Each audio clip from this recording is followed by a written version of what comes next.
ভ্রমণ মানে শুধু এক জায়গা থেকে অন্য জায়গা যাওয়া নয়।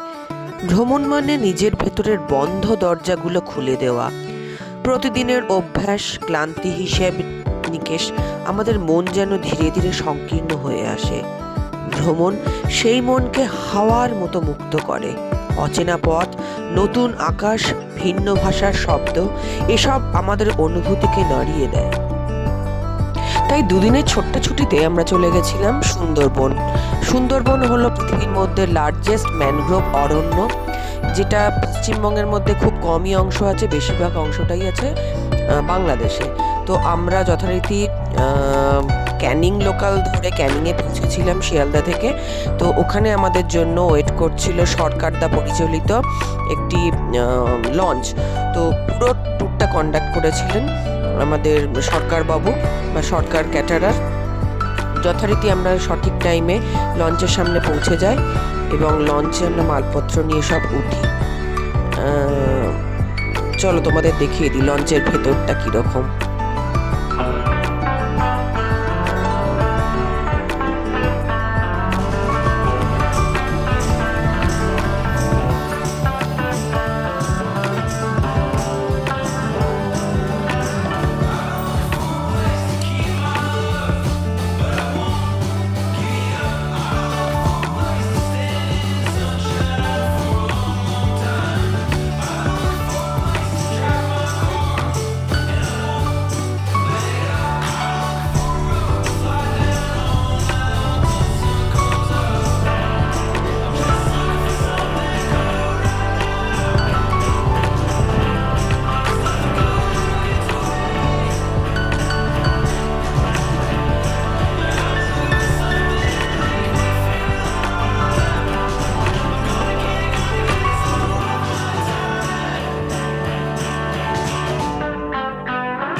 আমাদের এবার ব্রেকফাস্ট চলে এসছে, গরম গরম লুচি, আলুর দম আর মিষ্টি। এই যে আমরা এবার খাবো, অন্যান্য টেবিলে সার্ভ করা হচ্ছে, এবার আমরাও পাবো। আমরা খুব এক্সাইটেড খাওয়ার জন্য।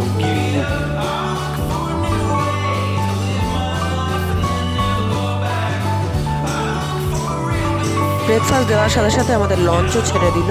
আমাদের প্রথম গন্তব্যস্থল হচ্ছে গোসাবা। গোসাবা একটা ছোট আইল্যান্ড। এখানে গন্তব্যস্থলের মধ্যে হচ্ছে হ্যামিল্টন বাংলো, আরেকটিও বাংলো আছে ব্রিটিশ আমলের, সেইটা দ্রষ্টব্যস্থান। যথারীতি আমরা এই দুটো দেখে আবার লঞ্চে উঠে বসলাম।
খেয়ে দেবে আবার আমরা বোটে উঠে পড়লাম। এখন আমাদের লাঞ্চের সময়। লাঞ্চের মেনুটাও বেশ জব্বর ছিল।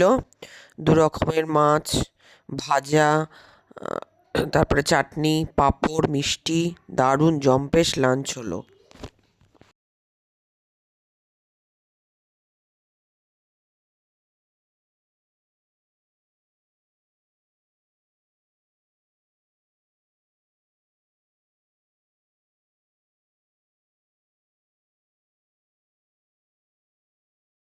যেদিকেই চোখে যাচ্ছে দুদিকেই খালি সবুজ আর সবুজ, মাঝখান দিয়ে জল আর চারিদিকে খালি সবুজ আর সবুজ।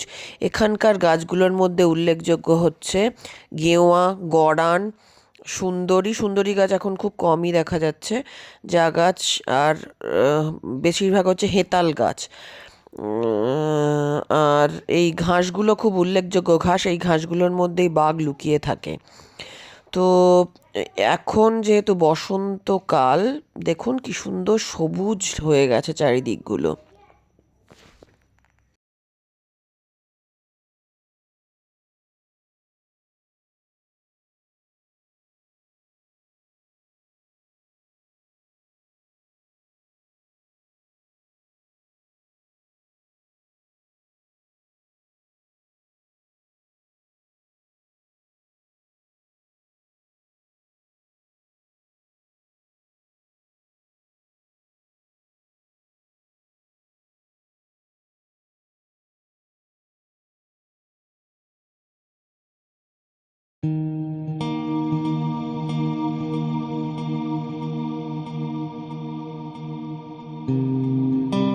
এরপরে আমাদের গন্তব্য হলো সুন্দরবন শহর।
আমাদের গন্তব্যস্থল দেখার পর আমরা চলে এলাম আমাদের রাত্রিবাসে। এখানেই আমরা 2 দিন কাটাবো, 2 দিন মধ্যে রাত্রিরের দিকে। আজকে রাতটা এখানে থাকবো, কালকে সকালে আবার বেরিয়ে পড়বো ডেস্টিনেশনগুলো ঘুরে দেখার জন্য। আবার রাত্রে এখানে চলে আসবো, পরের দিন আবার বাড়ি ফেরার পালা।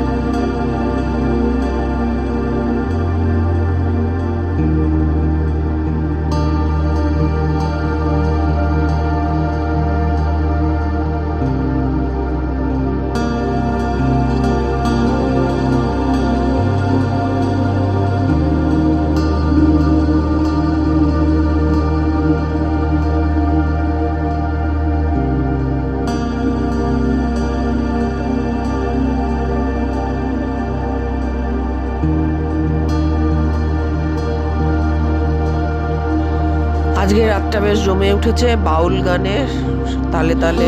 বাউল গান ছেড়ে আমরা আমাদের এক্সপ্লোর করতে বেরিয়ে গেলাম, আরও বেশ এনজয় করছেন এবং নাচ গান হচ্ছে। আমাদের পরের দিনের গন্তব্যস্থল, প্রথম গন্তব্যস্থলই হলো ঝড়খালি।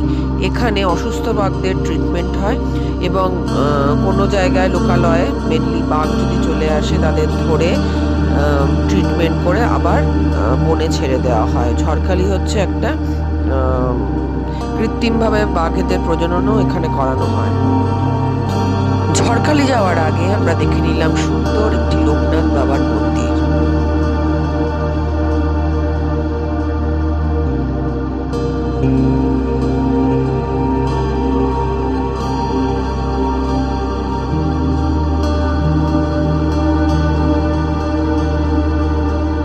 এরপরে পৌঁছালাম ঝড়খালি। ঝড়খালি হলো অসুস্থ বাঘ বা কোনো বাঘ যদি লোকালয়ে চলে আসে তাকে ধরে এখানে ট্রিটমেন্ট করে তারপরে তাকে পুনর্বাসনের ব্যবস্থা করা হয়, অর্থাৎ জঙ্গলে আবার ছেড়ে দেওয়া হয়। বাঘের সাথে সাথে দু একটা হরিণ এবং কুমিরদেরও এখানে রাখা হয়।